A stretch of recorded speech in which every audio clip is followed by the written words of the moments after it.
Once upon a time, in a grand manor house, there lived a kind young woman named Cinderella. After her father's death, she was left in the care of her cruel stepmother. Cinderella slept in a cold attic and worked as a servant in her own home. Despite her hardships, she remained kind and hopeful. Every day, Cinderella scrubbed floors, washed dishes, and tended to her stepfamily's every demand. By the way, in the 1600s when this tale originated, household servants often worked 16 hours a day. Cinderella, where is our breakfast, you lazy girl?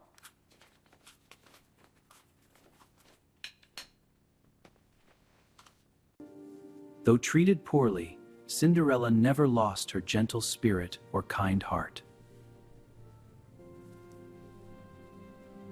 One day, an invitation arrived from the royal palace.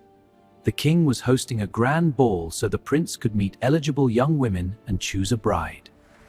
Girls, a royal ball! This is your chance to marry the prince! We must prepare immediately!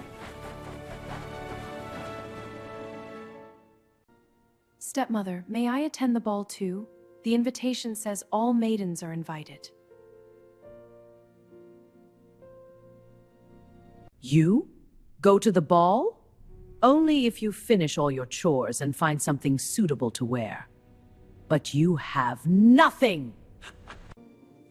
That ribbon is mine! Give it back this instant!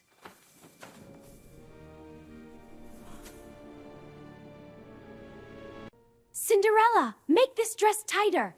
I must look perfect for the prince.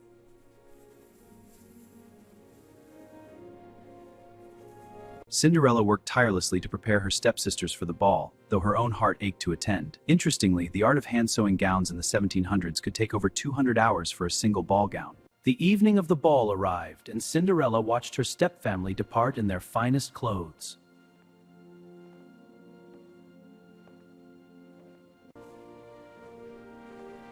Have a wonderful time at the ball.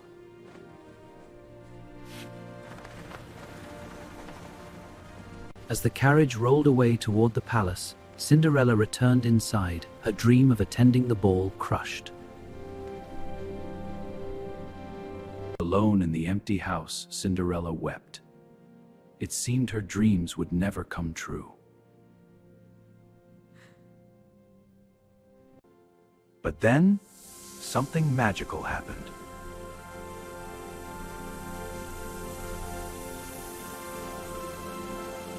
Don't cry, my dear. I am your fairy godmother, and you shall go to the ball. Now, let me see. We'll need a pumpkin from the garden, some mice, and a bit of magic. The fairy godmother led Cinderella to the garden where a large pumpkin grew. With a wave of her magic wand, she would create something extraordinary.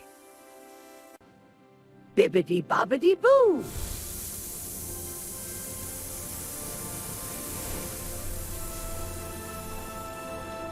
In a flash of light and sparkles, the pumpkin transformed into a... Fun fact, he specifically chose a pumpkin because they were symbols of transformation in French folklore.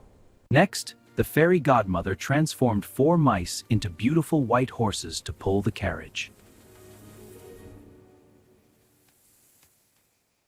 With another wave of her wand, the humble mice became noble steeds.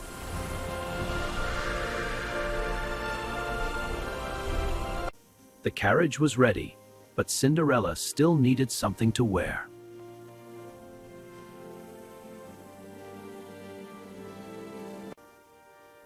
And now, my dear, for the most important transformation of all. The fairy godmother raised her wand and aimed it at Cinderella's tattered clothing.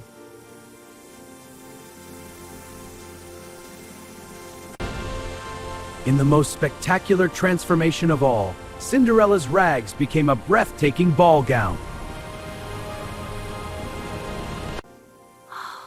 It's like a dream. Thank you, fairy godmother.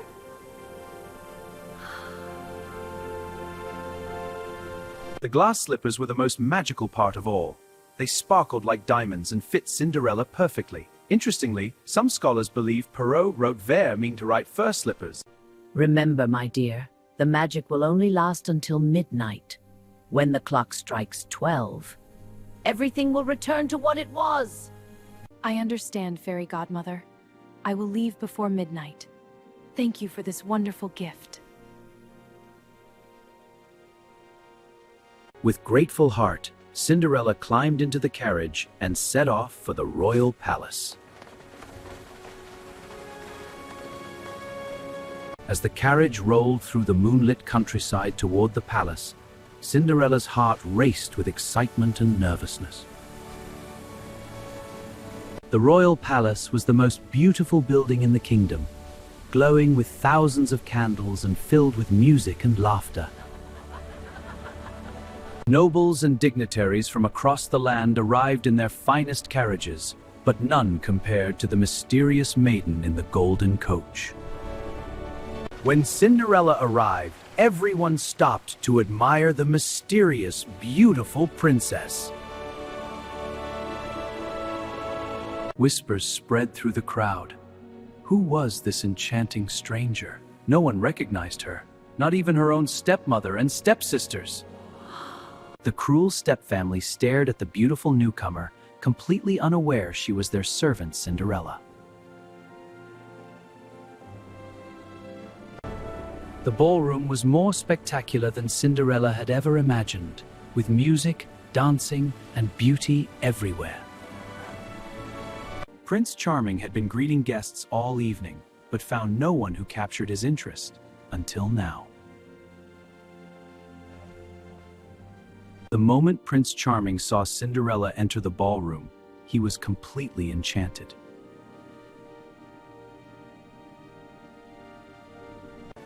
As Cinderella descended the staircase, it seemed as though time itself stood still.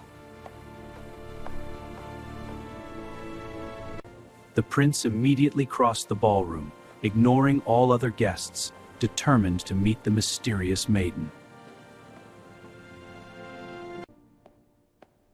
Good evening, my lady. May I have the honor of this dance?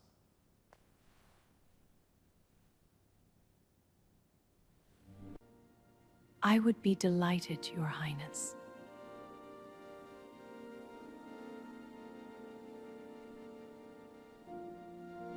The prince led Cinderella to the center of the ballroom as the orchestra began to play a beautiful waltz.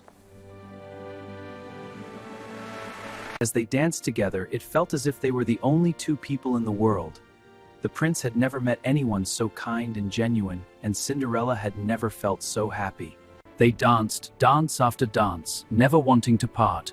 The entire court watched in wonder at the prince's obvious affection for the mysterious maiden. Fun fact, in 18th century royal balls, a couple dancing more than 2 dances together was considered a sign of serious romantic interest and often led to engagement.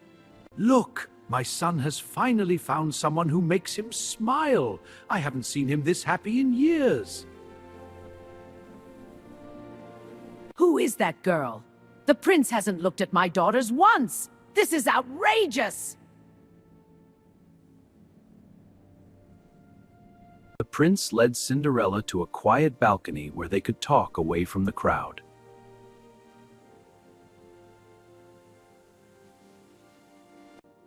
I feel I've known you my whole life. There's something so genuine and kind about you, unlike anyone I've ever met. This has been the most wonderful evening of my life. I wish it could last forever. Then let it stay here with me. I don't even know your name, but I know my heart has found its match. But as the prince spoke those words, Cinderella heard the clock tower begin to chime. It was almost midnight.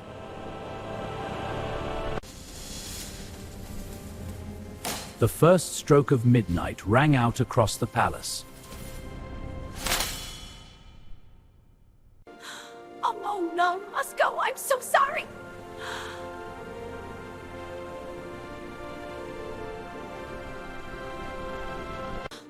Wait, please! I don't even know your name!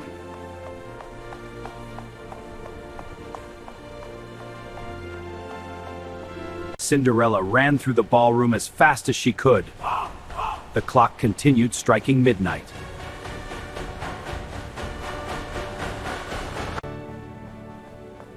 Please stop. At least tell me your name.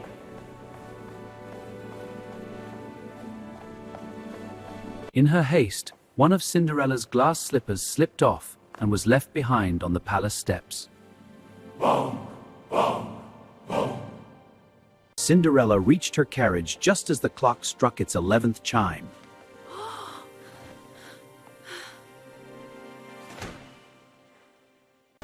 The carriage raced away from the palace as the final stroke of midnight rang out. Bong!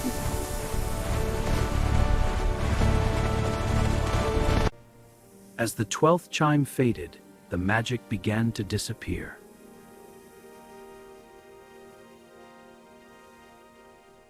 The carriage became a pumpkin once more, the horses became mice, and Cinderella's beautiful gown returned to rags. But mysteriously, one glass slipper remained, proving the magic had been real. The prince picked up the delicate glass slipper, the only clue to finding the mysterious maiden who had stolen his heart. The prince made a solemn vow. He would search the entire kingdom until he found the woman whose foot fit this slipper, and he would marry her.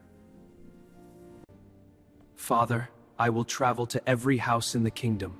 Every maiden must try on this slipper until I find her.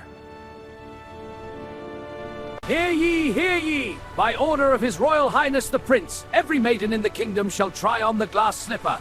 Whosoever it fits shall become the prince's bride. For days, the prince traveled from house to house. Every maiden tried on the slipper, but it fit no one. The prince began to lose hope. Some had feet too large, others too wide. Many tried to squeeze into the delicate slipper, but it was no use. The mysterious maiden seemed to have vanished.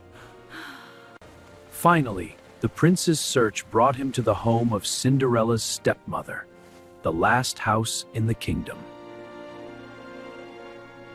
Your Highness, what an honor! My two beautiful daughters are eager to try the slipper. The stepsisters were summoned, each desperate to be chosen as the prince's bride, despite neither being the woman he sought. It fits! I'm sure it fits! Just need to push harder!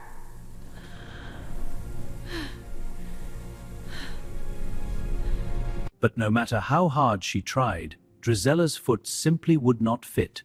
The slipper was far too small. Anastasia tried with equal desperation, but her foot was completely the wrong shape. Neither stepsister was the mysterious maiden. Please, Your Highness, may I try the slipper?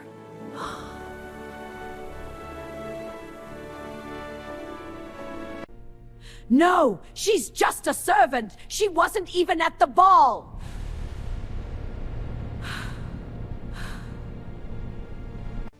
Every maiden has the right to try, and I recognize those kind eyes. You're her, aren't you? The slipper fit perfectly, as though it had been made just for her, and when Cinderella revealed she had kept the other slipper, the prince had found his true love and lived happily ever after.